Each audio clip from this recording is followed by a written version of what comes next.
இந்த இடத்துல வந்து கடைகள்லாம் பெருசாக இயங்கவே இல்லை. நான் போகும்போது அந்த ஒர்க்லாம் நடந்துட்டு இருந்தது. இருந்தாலும் நான் போனது ஒரு மாலை 4 மணி அப்படின்றனால கொஞ்சம் மேகமூட்டமாக கொஞ்சம் இருட்டிடுச்சுங்க. ஸோ அதனால தான் வீடியோ வந்து கொஞ்சம் கிளாரிட்டி கம்மியாக இருக்கும். ஆனால் உள்ளே போய் பாருங்கள் வேறு லெவலில் இருக்கும். ஸோ இந்த இடத்துல வந்து போகும்போது இந்த கோயிலில் பெருசாக எந்த கூட்டமும் கிடையாது. ஏன்னா இந்த ஒர்க்கு நான் வந்த டைம் வந்து அந்த மாதிரி. ஸோ அதனால் உள்ளே போய் எப்படி இருக்குது அப்படின்ற மாதிரி பார்க்கலாம் அப்படின்னு நான் உள்ளே போனேன். போனோன்னே தான் எனக்கு ஒரு அதிசயம் காத்திருந்தது அப்படின்ற மாதிரி சொல்லலாம். அது என்ன மேட்டர்னா, இந்த கோயிலோட பேர் தான். இந்த கோயிலோட பேர் வந்து பங்காரு திருப்பதி அப்படின்ற மாதிரி சொல்லுவாங்க. ஸோ நம்மளுக்கு தெரிஞ்சதெல்லாம் திருப்பதி அப்படின்றது ஆந்திர மாநிலத்தில் தான் இருக்குது.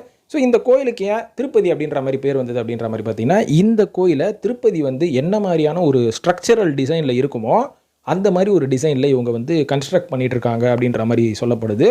ஸோ அதனால தான் இதை பார்த்தோன்னே எனக்கே திருப்பதி போன ஒரு சின்ன ஃபீலிங். இது பார்க்குறதுக்கு குட்டி திருப்பதி மாதிரி இருக்குது. அங்கே பாருங்க இந்த குளம் கூட இருக்கும்.